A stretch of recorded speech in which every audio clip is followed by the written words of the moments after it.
Welcome to the next lecture in induction motor. In this lecture, we are going to discuss the torque slip characteristic of a three-phase induction motor. So, what is the relationship between torque and slip for a three-phase induction motor that we are going to discuss? So, this is the curve which is drawn between the torque on the y-axis and slip on the x-axis to obtain the characteristic of the three-phase induction motor. So we can see that from here we have the starting torque, and this torque has reached to the maximum point at here, and then it will reach to 0 till here. So this is the motoring region of induction motor. So we find that when we know that relationship between of the slip. So slip is basically given by ns minus nr by ns into 100. So when ns is equal to nr, we know that this is the slip when it is 0. So we find that at this particular point the slip is 0. That is the synchronous speed of the machine. So this is your synchronous speed. So when the machine is running at synchronous speed, the slip becomes 0 because the relative velocity becomes 0. Now at this particular point, your slip will be 1. So slip will be 1, that is the maximum point when the rotor is standstill condition, which is giving you the starting torque Ts.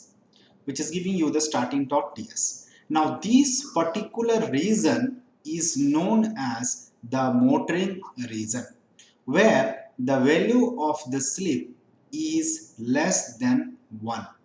So the value of the slip is less than 1, and it is lying in the region greater than 0 and less than 1. So this is the motoring region. If we take a value of the slip where slip is less than 0, then it is the generating region, and if you take the value of the slip more than 1, then it is known as the braking region. So basically the slip operates in three particular region of the induction machine. One is in motoring region, which we are interested in, and there is one generating region, and you have the braking region.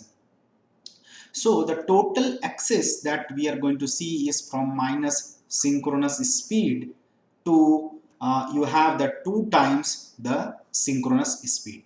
So this is the total curve of the torque slip characteristic of the three-phase induction motor. Now the three different regions of the motoring mode. So the three different regions of the motoring mode are divided into low slip region, medium slip region, and the high slip region. So three different regions are there which are being governed in the motoring region or motoring zone, we can say, of the three-phase induction motor. We know that the torque equation of the induction motor is given by torque is equal to some constant K into slip into square of the voltage multiplied with the rotor resistance divided by the impedance of the rotor in the running condition square. Okay, so having known the equation, we can just define what happened of the three-phase induction motor under the low slip region. So when the low slip region we have, so this is at synchronous speed, slip becomes 0 and therefore the torque is 0. That we have seen because when ns is equal to nr, that is the synchronous speed, then the slip will become 0. Correspondingly, the torque will become 0.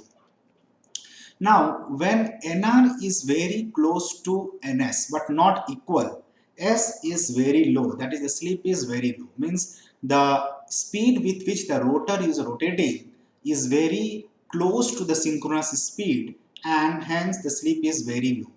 then the product of the denominator s into x2 square is negligible as compared with R2. So compared to the rotor resistance, if you see, the rotor reactance under the running condition is negligible. Therefore, the torque equation can be written as K1, that is a constant of proportionality, into slip by R2.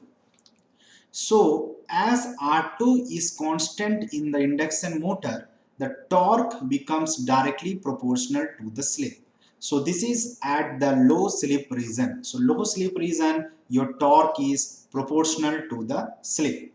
Hence, in the normal working region of the motor, the value of the slip is small and the torque slip curve is a straight line. So, we get a straight line curve because the torque is directly proportional to slip. In the normal working region, your slip will be very small.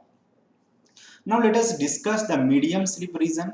So, as the slip will increase, obviously the rotor speed will decrease with the increase in the load. So, once you increase the load, the slip will increase because the difference between the synchronous speed and rotor speed will increase and the NR will decrease. NR will decrease. So, the term in the denominator Sx2 square become large now. So, R square term may be neglected in comparison with Sx2 square. So, the torque equation now becomes a constant of proportionality K3 R2 by S times X2 square. The torque is inversely proportional to the slip now. So, in the low slip region, we have seen that torque is directly proportional to slip. Now, the torque is inversely proportional to the slip. Whereas in the high slip region, beyond the maximum amount of the torque, the value of the torque starts decreasing. So we have seen in the torque slip characteristic that it will be in the straight line, then it will reach the maximum point, and then it will fall to the zero. So beyond Tmax, so this is the point where you have reached the Tmax, the value of the torque is starting decreasing.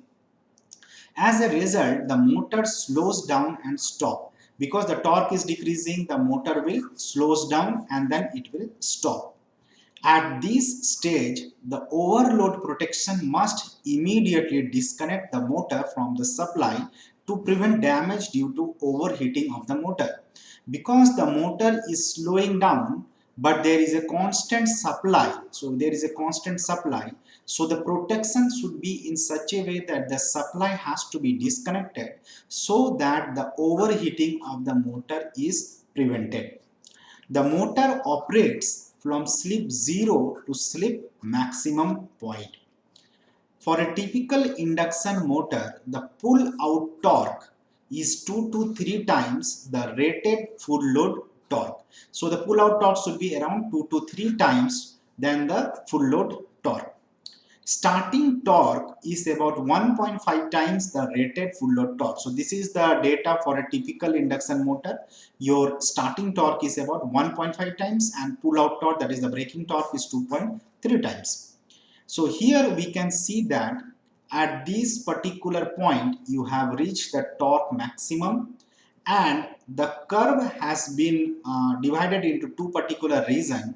That is the stable region. Stable region means the low slip region and it has reached to the maximum point. So this is the stable region from slip value 0 to slip value maximum. Whereas, so here it will be 1 and here it will be 0, you can say. So unstable region is the one where it has inversely proportional. It will be 0, it will be 1.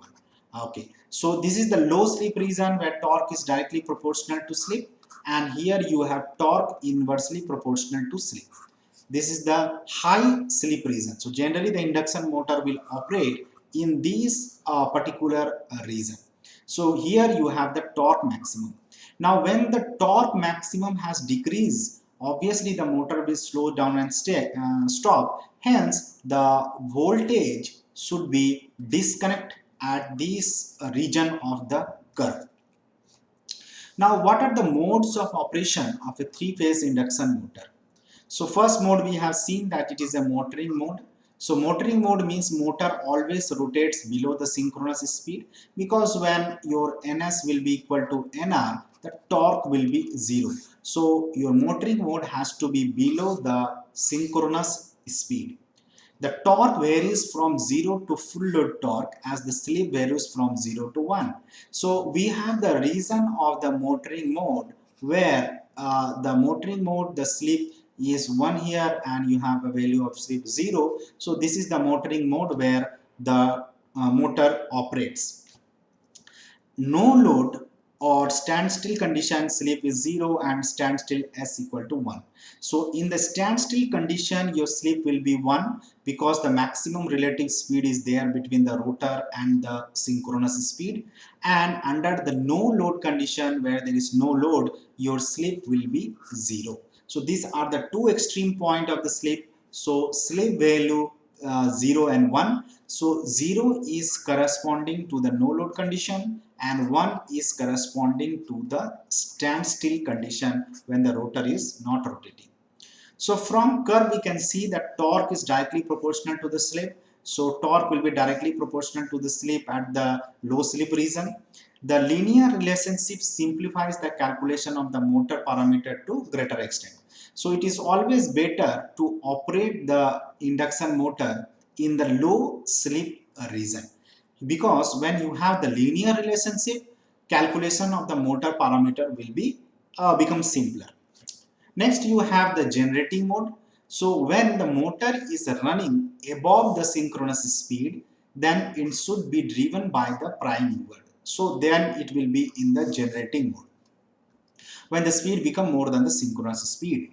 The stator winding now it is supplying the electrical energy. Earlier in the motoring mode, the stator winding was taking the electrical energy. Now it is supplying the electrical energy. So torque and slip both are negative. So we can see that when you are going with this motoring mode, this is your motoring mode, and then this will be your generating reason. So this is your generating reason.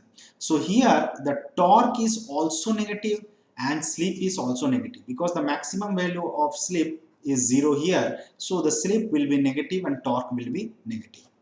So it will receive mechanical energy and delivers electrical energy. Since it is a generating mode, it will be receiving the mechanical energy and delivering the electrical energy. So induction generator are not used. So we do not use induction generator because it requires a reactive power for its operation. We will be requiring a reactive power Q and it should be supplied from outside. So this reactive power has to be supplied from outside if it runs below the synchronous speed. By any means, it consumes electrical energy rather than giving it to the output. So that is the reason induction generator are not used and induction motor are the one which is more famous. Now braking mode means the motor has to bring to standstill condition after it's running. So let us see how do we accomplish that braking. The two leads or polarity of the supply voltage is changed so that the motor starts to rotate in the reverse direction. So suppose the motor is rotating in this direction. Now if you want to bring it stop, then motor has to rotate in the reverse direction. So this is possible when we change the polarity of the supply voltage. So once we change the polarity of the supply voltage, the motor will rotate in the reverse direction and it will stop. This method of braking is known as plugging. So plugging is the technique where the leads or the polarity of the supply voltage is changed to bring about the braking, and is used when motor has to stop within a very short period of time. So when you require the motor to stop within a very short period of time, it is better to change the polarity of the supply voltage so that the motor rotate in the reverse direction and it will bring to stop. This method is known as plugging. The kinetic energy stored in the revolving load is dissipated as heat so that motor develops enormous heat energy. So whatever the kinetic energy was there in the load is dissipating in the form of the heat because the brake has been applied. Now for this, motor is disconnected from the supply before motor enters into the braking mode. Okay, so here the supply will be disconnected. So motor will be disconnected from the supply, because you know that the torque is directly proportional to square of the voltage. So if the voltage is constantly supplying and it is not disconnected, there will be a heavy torque. The other form of braking apart from plugging is dynamic or regenerative braking. So this other form of braking, which is known as regenerative braking. If the load driven by the motor accelerates the motor in the same direction as the motor is rotating. So when the here we see that there is a, in plugging, your rotor rotates in the reverse direction, but if the load is driving the motor or accelerating the motor in the same direction, the motor is rotating and the speed of the motor may increase more than the synchronous speed. So we know that when at synchronous speed the slip becomes zero, but if it is accelerating more than the rotor speed, what is the meaning? The NR value, if it is more than NS, obviously the slip will be negative, less than zero, and in that case it will be in the generating end. So it will operate in the generating end. Then motor acts as an induction generator. Now whatever the motor you have, that becomes a generator, and it is supplying electrical energy to the supply mains that tend to slow down the motor to its synchronous speed, and the motor is stopping down. So the different modes of braking we have discussed is the plugging, where the polarity of the supply voltage will be changed, and we have a regenerative or a dynamic braking, where the motor acts as an induction generator to convert the direction of the flow of the supply from mechanical to electrical.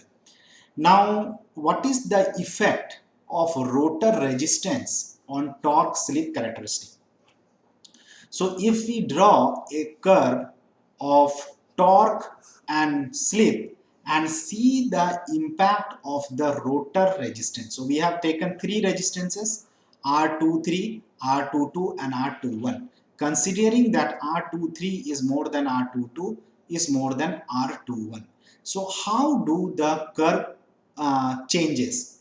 So, here we can see that there are three to four curves, which are basically the curve for the different rotor resistance.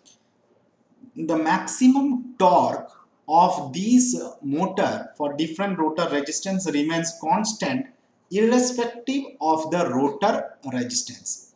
And if we see that for increasing the rotor resistance, what is happening? The curve is shifting. So this is the curve for R21, this is the curve for R22, and this is the curve for R23. So at the curve R21, if you see that the maximum torque has reached at the particular amount of the slip here, whereas in the curve R22 you can see that maximum slip is here. If you see the curve for R23, so maximum slip is here. So but the maximum value of the torque remains same, whereas the slip is moving from this side to that side, from left to right. So we know that the maximum torque is independent of the rotor resistance. Even we have seen in the equation that maximum torque do not depend upon the rotor resistance. Therefore, the effect of the change in the rotor resistance is the change in the slip. So when you are changing the rotor resistance, you are basically changing the slip at which the torque maximum is taking place. But the value of the torque maximum is not changing and is independent of the rotor resistance. Greater the rotor resistance, greater the value of the slip at which the torque maximum occur. So once we are increasing the rotor resistance, so our slip maximum torque will be same. However, the value of the maximum slip will move from left to right. So it will be greater for the value of the slip, because slip is equal to R2X2. So we know the condition that when rotor resistance is equal to slip times the rotor reactance, the maximum torque will occur. So the maximum slip Sm is equal to R2 by X2. So this is depending upon the rotor resistance. Torque maximum can be obtained at the start by adding much resistance to the rotor circuit so that R2 equal to X2. So we know that the starting torque can be your maximum torque under the condition that the rotor resistance is equal to rotor reactance. So this is possible by adding external resistance to the rotor circuit.